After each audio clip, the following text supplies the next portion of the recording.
এজন্য বিশ্বনবী বললেন আল কবর রাউদাতুম মিন রিয়াদিল জান্নাহ আও হুফরাতুম মিন হুফারিন নার। কবর হলো কারো জন্য জান্নাতের বাগান, কারো জন্য জাহান্নামের গর্ত। আমরা বলি আল্লাহ আমাদের কবরটারে জান্নাতের বাগান বানাও, আরো জোরে পড়েন আমিন। আবার বিশ্বনবী বললেন ইন্নাল কবরা আউয়াল মানজিল মিন মানাজিলিল আখিরাহ। কবর হলো আখিরাতের মঞ্জিলগুলোর প্রথম মঞ্জিল। আখিরাতে একটার পরে একটা অনেকগুলো স্টেশন আপনাকে পার হতে হবে। প্রথম স্টেশনটার নাম হলো কবর।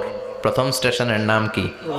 এই কবর নামক স্টেশনে যদি আপনি মাফ পেয়ে যান, সামনের সব স্টেশনগুলোতে মাফের ব্যবস্থা করবে কে?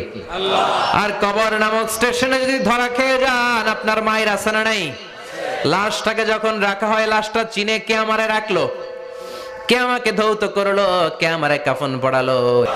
এজন্য কবরের আযাব থেকে বিশ্বনবী পানাহ চেয়েছেন। বিশ্বনবী বলেছেন আল্লাহুম্মা ইন্না নাউযু বিকা মিন আযাবিল কবর।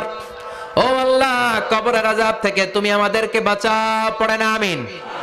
কবরে মুমিনদেরকে 4টা প্রশ্ন করা হবে, কাফিরদেরকে 3টা প্রশ্ন। চিৎকার করে বলেন মুমিনের প্রশ্ন কয়টা? আর জোরে বলেন। প্রথম প্রশ্ন মার রব্বুক, তোর রবের নাম কি? আমরা কি বলবো? আল্লাহ আমারে রব, এই রবি আমার সব, দমে দমে তনু মনে তারি অনুভব। আল্লাহ আমারে রব, এই রবি আমার সব, পড়েন আমিন। দ্বিতীয় প্রশ্ন আমার দিন, উত্তর দিনের নাম কি, ধর্মের নাম কি? তৃতীয় প্রশ্ন আমান হাযার রাজুল, এই লোকটাকে কে? আমরা বলবো মুহাম্মদ সাল্লাল্লাহু। 3টা প্রশ্নের উত্তর যখন আপনি কবরে করে দিতে পারবেন, অতিরিক্ত একটা প্রশ্ন ওয়ামা ইলমুক, এই যে 3টা প্রশ্নের উত্তর পাল্লা, কেমন করে উত্তর জানলা? কোত্থেকে শিখেছো? নকল করে আনছো কাফনের কাপড়ে? পরীক্ষার হলে নকল আছে না নাই? হাতে নকল আছে না? পায়ে নকল, মোজার ভিতরে নকল আছে না নাই? মোবাইলে নকল আছে না নাই? নকল থেকে আল্লাহ তুমি বাঁচাও। আরো আস্তে কোন আমিন। কিভাবে জানলা? কেমন করে 3টা প্রশ্নের উত্তর শিখলা? What is the source of your knowledge? তথ্যসূত্র কি? আপনাকে বলতে হবে আমি যেই কিতাবটা থেকে শিখেছি কিতাবটার নাম কি? চিল্লায় বলেন কি নাম? আসে আর চলে যায়। প্রতিদিন মাইকে অ্যানাউন্স শুনি অমুক এলাকার অমুক লোক নাই। দাদা গেল, বাবা গেল, বড় ভাই গেল, আত্মীয় স্বজন গেল, আমাকেও যেতে হবে, এই চিন্তা মাথায় নাই। চিল্লায় এখন ঠিক কিনা? এজন্য লাইফটা হলো one time, one chance. Second কোনো চান্স আপনাকে দেয়া হবে নাকি? কাফেররা বলবে ইয়া রাব্বি আরেকটা সুযোগ দেন, লাউ আন্না লানা কাররা ইয়ানি মাররা। আল্লাহ আরেকটা সুযোগ যদি পেতাম দুনিয়াতে ভালো করে আসতাম। আল্লাহ বলবেন ইন্নাহা কালিমাতুন কাইলুহা, এটা শুধু তাদের মুখের কথা, তাদেরকে আবার সুযোগ দিলেও তারা কিচ্ছু করবে না। চিল্লা এখন ঠিক কিনা? এজন্য একটা চান্স আমরা পেয়েছি, এই দুনিয়ার ওয়ান চান্সে আমরা ভয় পাবো একজনকে। চিল্লায় বলেন তিনি কে? আল্লাহ।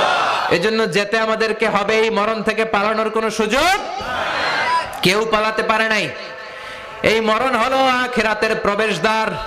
মরণ নামক পালকিতে চড়ে আমরা কবরের ভেতরে ঢুকি। মরণ হলো প্রথম পর্ব, কবর হলো দ্বিতীয় পর্ব। যেরকম ঠিক কিনা? এজন্য বিশ্বনবী বললেন আল কবর রাউদাতুম মিন রিয়াদিল জান্নাহ আও হুফরাতুম মিন হুফারিন নার। কবর হলো কারো জন্য জান্নাতের বাগান, কারো জন্য জাহান্নামের গর্ত। আমরা বলি আল্লাহ আমাদের কবরটারে জান্নাতের বাগান বানাও, আরো জোরে পড়েন আমিন।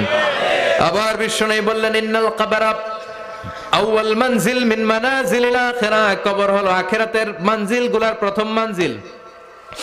আখিরাতে একটার পরে একটা অনেকগুলো স্টেশন আপনাকে পার হতে হবে। প্রথম স্টেশনটার নাম হলো কবর। প্রথম স্টেশনের নাম কি? এই কবর নামক স্টেশনে যদি আপনি মাফ পেয়ে যান, সামনের সব স্টেশনগুলোতে মাফের ব্যবস্থা করবে কে? আল্লাহ। আর কবর নামক স্টেশনে যদি ধরা খেয়ে যান, আপনার মায়ের আছে না নাই? লাশটাকে যখন রাখা হয়, লাশটা চিনে কে আমারে রাখলো, কে আমাকে ধৌত করলো, কে আমারে কাফন পড়ালো। এজন্য বিশ্বনবী বলেছেন মুমূর্ষের সামনে বসে বসে পড়ো লা ইলাহা ইল্লাল্লাহু মুহাম্মাদুর রাসূলুল্লাহ। লাকিনু মাউতাকুম লা ইলাহা ইল্লাল্লাহ। মুমূর্ষের সামনে দাঁড়িয়ে দাঁড়িয়ে পড়ো লা ইলাহা ইল্লাল্লাহ। এই